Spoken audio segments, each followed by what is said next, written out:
Hey, good day, folks. Welcome to another edition of Lumberjack Logic Live. I'm your host, Neil Johnson. Excited to be with you and excited to share the news with you.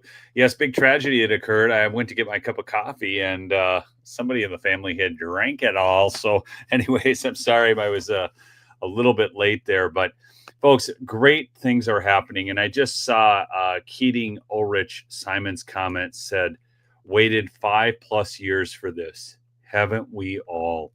This is the greatest. The exposure that is now happening is next level. I don't know that everybody fully understands just exactly what's going on. Trump has made some pretty bold statements about, I guess this has kind of been going on for a little bit a little bit of time about the exposure and everything that he's trying to do and talking about prosecutions and whatnot. But I want to share with you something I think is really going to make you guys all feel good because we just went through 4 years of hell with Joe Biden. So I want you to watch this. Friends, we need to face the hard truth of this administration. It has been to ease all the gains we've made in my administration, to erase history rather than make it, to erase fairness, equality, to erase justice itself. And that's not hyperbole, that's a fact. Not hyperbole, folks, just a fact. Trump is erasing all the quote-unquote gains of the Biden administration. If you want to call those gains, I don't know. Something's wrong with you, man. What we are seeing is exposure at the next level. And what I find so interesting, and I just did a piece on Soros and Media Matters. Media Matters is collapsing, okay? They are filing, looks like they're going to have to just go out of business, which is a huge win for truth in media. You can go back and watch that video if you did not see that. But we are seeing this in various fronts. In fact, this is what's happening to the Democratic Party as a whole right now. I don't know if you guys saw this. This is funny. Senators voting in the affirmative: Baldwin, Blunt Rochester, Durbin, Heinrich, Hirono, Kane. Yes, the deep state is collapsing like Elizabeth Warren, my friends. Hey, check this out. Someone from my hometown of Bemidji. Thanks for joining us at BNES71. Again, please smash that like. Do chat in with where you're from. Good to see folks from my hometown on there. My old hometown. Now I don't live in Bemidji anymore. But so this is, and you have to really go back in time. You have to think about how all this works together. So we just had some major documents drop involving Clinton and Russia. And a lot of us are tying this back to Obama, but really this all ties back to Clinton. And this goes back to, this is that whole Ukraine issue too. I want to remind you of this. Remember when Joe Biden was talking about getting the Ukrainian prosecutor fired? I want you to come back to this clip from John Kerry. There is so much involved here. I will tell you, because as Secretary of State, I was deeply involved in this. All of us in the administration were trying to get rid of that prosecutor. From Obama to the Secretary of State to the Vice President, all of us were working on that. The ambassador, and we knew if Ukraine was going to... Yeah. They were all working on getting that prosecutor fired. Michelle, thanks for sending me that video clip this morning. Good reminder. I mean, you go back to that time with Ukraine, then you got the Trump-Russia collusion hoax, the Alpha Bank, the PP tape hoax. There is so much that they did to try to destroy Trump's presidency. And I'm going to share another video. This is a guy from the New York Times, and there's a little background music, and I've been copyright struck on a couple things with background music. So I'm gonna have to clip this in clips, but I want you to watch this. I've lived in Washington my whole life. I've never seen people in Washington scared the way they are now. I've never seen people in Washington scared the way they are now. I've never seen people in Washington as scared as they are now. They are scared to talk. They are scared to pop their head up. They are scared to be noticed. They're scared to be noticed, folks. Now, he thinks this is a bad thing. Okay? The reality is, it would be a bad thing if Trump had been doing bad deeds and they were trying to expose them. But what's going on is this is the biggest scandal in the history of our country. I don't think people fully understand this. Do you guys get this? This is so much bigger than Watergate. They created fake intelligence reports. They colluded with George Soros. They colluded in Ukraine. They colluded everywhere with the media, all of this, to run this fake narrative. Do people really understand that this is absolutely, without a doubt, the biggest scandal in the history of presidential politics in the United States? This takes the Teapot Dome scandal, President Grant's scandals, all of it, and makes them look paltry in comparison. Okay? And now all this is coming out, and they're scared. They don't want to be on his radar screen because they fear that he will use his power against them. When I call people to talk to them and quote them in a story, they say, hey, I can't be on the record anymore. I can't be on the record anymore. I'm telling you what, the New York Times is so frustrated, folks. Do you guys all feel bad for the New York Times? They were part of the whole act. I have a kid who works in the government. I have a brother who has a federal grant. My law firm doesn't want me to talk. I'm scared, they say. My brother has a federal grant, probably worked for USAID. I don't want to be prosecuted.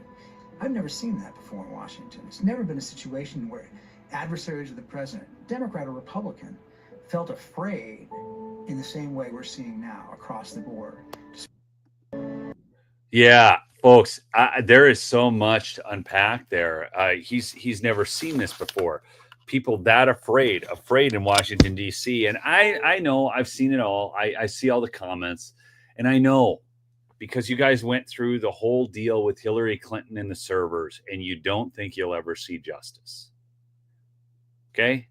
I get it. We were told, remember the times during the Clinton fiasco with her private server, bleach bit hammers, all that?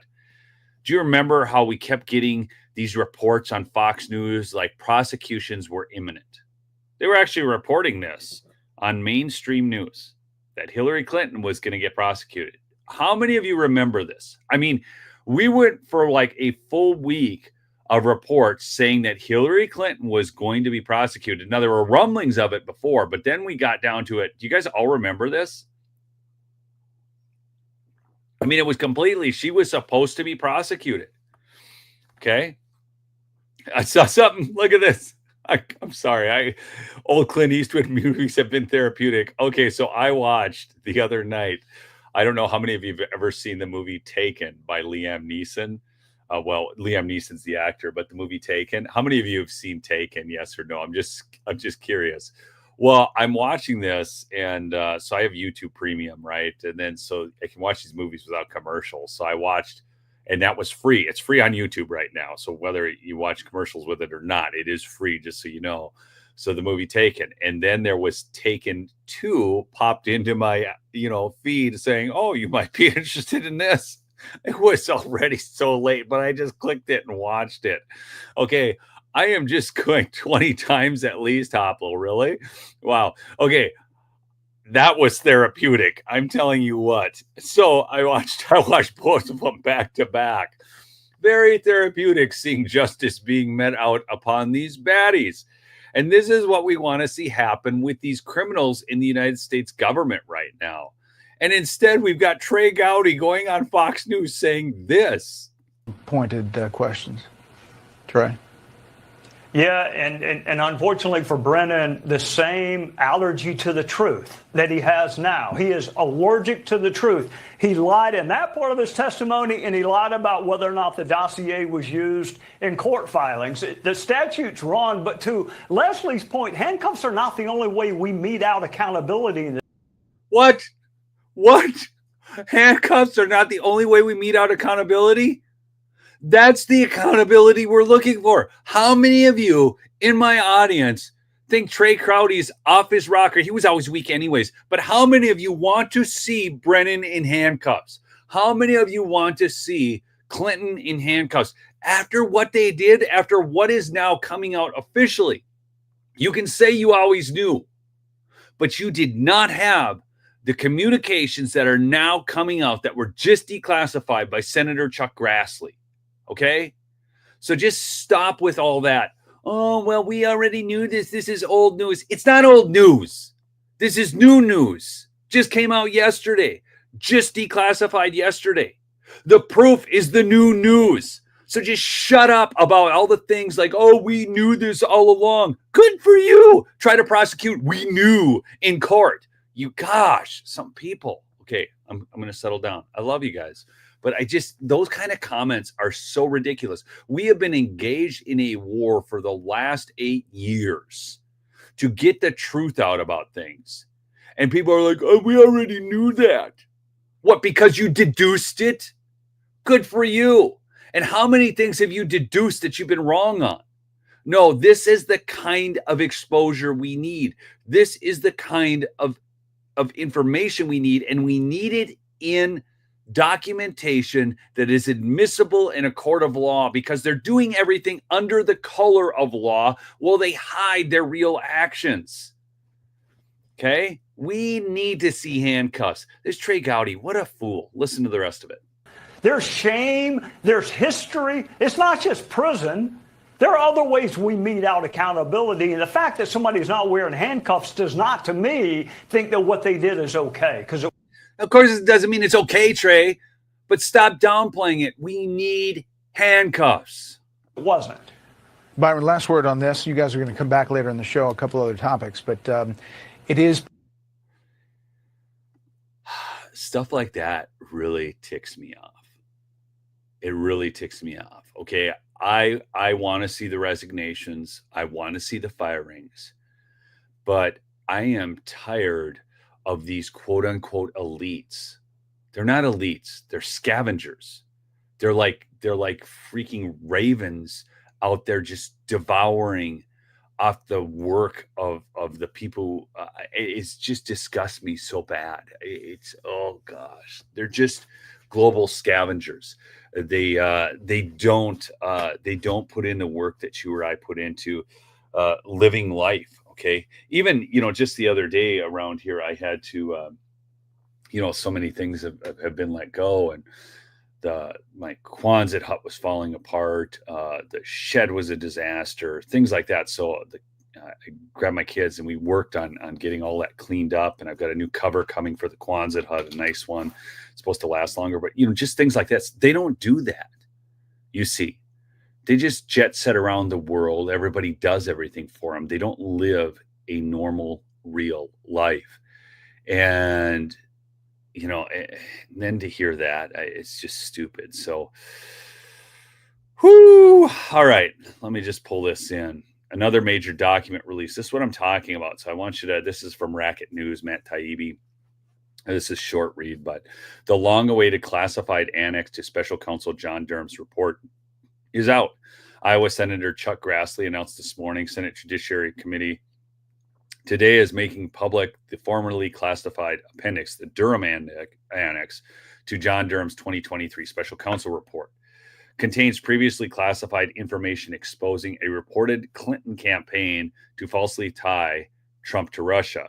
Attorney General Bondi, FBI, Kash Patel, and intelligence community elements declassified the Durham Annex at Grassley's request. Okay. It's a large, significant, upsetting document. I'll share just a brief little bit out of it, folks, but I'm going to show you. Actually, I'm going to put this in here. If you guys want the whole document, okay, because it is here. You can download the PDF, okay. There's the link to Matt Taibbi's Racket News piece, and he has that. I'll post it twice. So he has that in there, okay, so you can actually go get the full document. I'll just share a couple little clips from it, but it's not the final word on this mess, but it establishes definitively that the public version of the Trump-Russia story, which officially began in July of 2016, was a thin issue of fiction. See, it's not even a thin issue of fact, folks. It's a thin issue of fiction, concealing a larger and more sordid tale dating to at least January of 2016.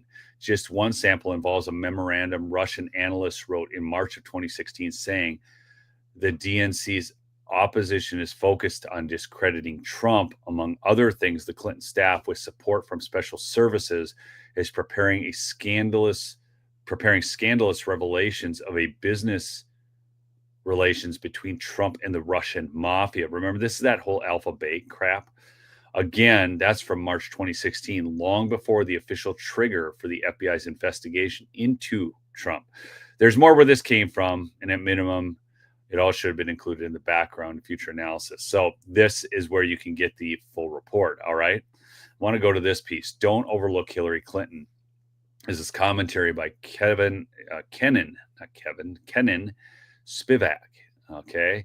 Before Barack Obama's CIA director, John Brennan, and 50 other intelligence analysts deceived Americans in the run-up to the 2020 election by warning that Hunter Biden's laptop had all the earmarks of a classic Russian disinformation operation, and before Obama's FBI director, James Comey, and National Intelligence Director, James Clapper, falsified an intelligence community assessment in 2016 to destabilize Trump's first term, there was Hillary Clinton.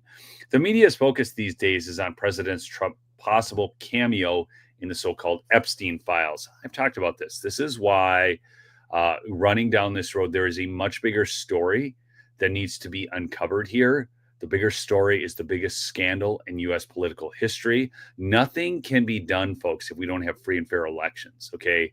There is no justice that we can ever see if we do not stop this kind of injustice of collusion and falsified. Look, they are telling us, right? This goes back to now their whole modus operandi in all of this was to make everything critical infrastructure, and then to call people like myself and you, anybody who tweeted or posted a video or anything that questioned mail-in ballots, as purveyors of this disinformation, and you were messing with the critical infrastructure. It's wild, okay? These stories crossed when DNI, Tulsi Gabbard, and CIA Director John Ratcliffe released compelling evidence that 6 weeks before his term concluded, Obama pressed the intelligence community to ignore its previous assessments and instead rely on the sham Steele dossier and an ambiguous and unverifiable sentence fragment to smear Trump and undermine his presidency before it began. But let's not forget the Clinton campaign's role in this kabuki dance. Clinton, not Obama, was Trump's opponent in the 2016 election, as we learned last week from the declassification of reports issued by Gabbard and Grassley. The weight of the heretofore concealed evidence is that if Putin had a preference, it was most likely Clinton, not the wild card first-time office holder who surprised the world by winning. Okay, let me repeat that.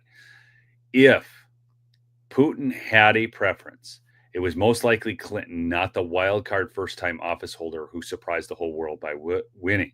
According to now declassified September 2020 majority staff report of the House Permanent Select Committee on Intelligence, Putin's principal goal, I want you all to catch this. Putin's principal goal was to undermine faith in the U.S. democratic process, not help any particular candidate. Thus, he chose not to leak the most compromising allegations about Clinton, presumably so that he could later use them to weaken her expected presidency. If Russia really wanted to help Trump, the purported information, whether true or not, would have been released during the campaign. Does this make sense to you all? Okay. If you want to damage Trump, right, you release this to damage Trump. Now, they were holding back information on Clinton. What's interesting about this, too, is who actually had it. It's been, we learned this earlier, what was that, 2 weeks ago through the other report that Gabbard dropped, that the Russians did not have the capability to hack our elections, right? You guys all caught that report. They did not have the capability to hack our elections. All they did was sow this disinformation, but it wasn't designed to get Trump elected. It was designed to sow discord. Now, we all know that every other country is concerned about the U.S. elections, right? We're the most powerful country. It's not even close, all of that. So now you have this situation. I have a question for you all. Who do you think does have the technological ability the knowledge, the will, and the motive to hack U.S. elections? Answer that question for me in the chat. Who do you think actually has the ability, the motive, the connections, everything needed to hack U.S. elections? Okay. So Angela says China, China, China. We got a bunch of China. That's not the answer. I'm looking for X. There it goes. USA, United States. Okay. That's who has it. So you have to work with people within the United States and the voting machines themselves if you want to hack our elections. The Russians do not have the ability. Okay. Yeah. Somebody else, the CIA, our own government. That's who has the ability. That's who has the technological ability. That's who has the motive. That's who has everything. Okay. That's where this comes down to. So this all goes back to Hillary Clinton. So as you're watching this go forward, I'm going to pull this article and we're going to just pop in something else. I want to just, let's see, share screen. We're going to go to a couple images here. All right. I'm going to pull from Mike Benz's X account. I can't tell you this enough. Under DHS's own legal justification, if you were sitting on your own toilet seat during the 2020 election and tweeted that you didn't trust mail-in ballots, DHS flagged you to Twitter as carrying out a cyber attack on U.S. critical infrastructure. You guys remember this stuff? I mean, this all goes back to when I was in the crosshairs of the Media Matters hit piece with all my friends and the George. That's why I'm so excited about Media Matters going under. Okay. This is all, let's see. Look at this. I want you to look at this. I found this. 2024 Imperva Threat Research Report reveals that almost 50% of internet traffic comes from non-human sources. Bad bots, in particular, now comprise nearly 1/3 of all traffic. Bad bots have become more advanced and evasive to how mimic human behavior in such a way that it makes them difficult to detect and prevent. Okay. Bad bots are exploiting business logic instead of technical vulnerabilities, which allows them to perform a host of malicious activities, including transaction fraud, web scraping, and data harvesting. Also, misinformation, false support, all of that. DHS's trick to get away with censoring the internet was to declare misinformation a cyber threat to critical infrastructure. And the trick is everything is critical infrastructure, elections, public health, etc. See, if you can make everything political infrastructure, this is why I have constantly said, you guys have heard me say this many, many times, we're not supposed to look under the hood of the election machines. Why? Because it's critical infrastructure and it's intellectual property. There's no great intellectual property there. Nothing. It's an adding machine. Like it's an Iowa basics test run through a thing. This is the dumbest argument of all time. Yet if they can label it that way, they can come at you as making an attack on that critical infrastructure. It's wild. Okay. Let's see. I went to the wrong one here. Hold on. I got to pull up my thing here again. All right. I'm going to go down to, we talk about, the entire edifice rests on the scandalous bent past the breaking point explanation that misinformation on social media is somehow a cyber threat to critical infrastructure. That was what they used to justify the Department of Homeland Security's censorship as cyber defense. Okay, Mike Benz makes the point. It is the GOP Congress's easiest layup to target this. Okay, so here you go. CISA's mission was supposed to be cybersecurity, not cyber censorship.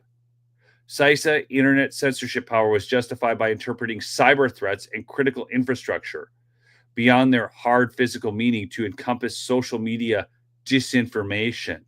Okay. And what was disinformation, folks? Remember that the Russian laptop or Hunter Biden's laptop was Russian disinformation, when we've later found out that, of course, that wasn't true. And not only was it labeled disinformation, 51 former and current intelligence officials told you that it was Russian disinformation. So as we get more exposure, as more of these documents come out, the older documents, we are finding just how bad this actually was. This is insane that they utilized our government, that they utilized the intelligence community to oppose who we elected as president in such a way, and then attempted, well, back then they attempted in 2016 to steal that, and then they did 2020. Okay. Charles Jansen says we should be able to look at voting machines without compromising the kernel. Look in Varlog. Exactly, Charles, 100%. And then do you remember how they punished the citizens of Arizona for doing when the audit was performed, and said that they needed to go in and redo all of the stuff in the election machines? And how much did Dominion get awarded for that? It was insane. Intellectual Iconoclasm says, sync this timetable to kill chain. That means the whole DNC was in on it, especially Kamala and Pocahontas. That's right. Well, you know what? In honor of you, I know a bunch of new people are on the stream. Let's watch Pocahontas again. There she is. Senators voting in the affirmative. Hi. Baldwin, Blunt Rochester, Durbin. This is what's happening to the entire DNC right now, Corona. folks. It's absolutely beautiful. Anyways, it's I gotta go on to the next thing here. Let me see. I gotta find the piece I'm looking for. Not that one. This is it. So some of you have probably seen this, some of you may have not, but this is the smoking gun evidence inside Durham Annex. If it is authenticated by further investigation, it means liberal mega donor George Soros's team knew the whole Clinton plan for Russiagate hoax 4 days before FBI opened up a probe. And so did Obama, so did Brennan, and so did Comey. This is from July 27th of 2016 from Leonard Bernardo, okay? George Soros Open Societies. HRC approved Julia's idea about Trump and Russian hackers hampering U.S. elections. Can you believe this? How did they not destroy this? Well, I mean, she's got bleach bit, and this didn't get destroyed. HRC, this is like a God thing right here, approved Julia's idea about Trump and Russia hackers hampering U.S. elections. So she approved the idea. This is insane. That should distract people from her own missing email, especially if the affair goes to the Olympic level. The point is making the Russians play a U.S. domestic issue. Say something. Look at the instructions here. This is just mind-numbing. Say something like a critical infrastructure threat for the election to feel menace, since both POTUS and VPOTUS have acknowledged the fact IC would speed up searching for evidence that is regrettably still unavailable. However, there seems to be signs, GRU penetration, VPN Elite, VPN, Felix, whatever. They appear hardly skilled, incompetent, bumbling idiots, and somebody called them. In absence of direct evidence, CrowdStrike and ThreatCorrect will supply the media, and GRU will hopefully carry on to give more facts. I mean, you'll get what just happened here? Okay, first, we approve of this idea that you spread this out. Don't worry, the media will back us. The whole game is spelt out in that. It gets worse or better. I don't know, however you want to say it. But this Leonardo Bernardo, he is the senior vice president at George Soros's Open Societies Foundation. So what should happen right now to Open Society, folks? What should be Pam Bondi's step? The FBI, what should be the next step? Okay? What's the next step? I want to know what you guys think the next step should be in this, since we know that he's vice president at Open Societies. What's the next step? What is the obvious next step? Thank you, Glasslight. That's a great comment. God is making the wise look foolish. Exactly. So here we go. They need to right now go into George Soros's Open Societies and take everything out of there. Put them under criminal investigation, seize everything so they can go through it, because they have just been outed. This is the next step. So hopefully that's the step that we're going to see next, folks. That's the step we need. But this has all been revealed now in black and white. These are authentic emails. This is real news. This is not conjecture. It's not theory. It's not what we all knew. It is now there in black and white. It needs to be investigated. Bondi needs to get the FBI on this. Handcuffs need to be slapped on people. Arrests need to be made. Trials need to happen. Indictments need to happen. Convictions need to happen. And these people need to go to jail. Absolutely horrendous crimes. Really feeling it too, since I just paid my taxes. And then we think about all that our taxes have been going for. Oh, I can't wait till Trump abolishes income taxes. I love y'all. Keep fighting the good fight. If you're new, subscribe and go check out Mike Lindell's MyPillow, mypillow.com/lumberjack for big savings on the best sleep products available. I love y'all. Keep fighting the good fight. Also, check out Birch Gold. Text Lumberjack to 989-898 to get your free info kit on gold and silver. Peace out.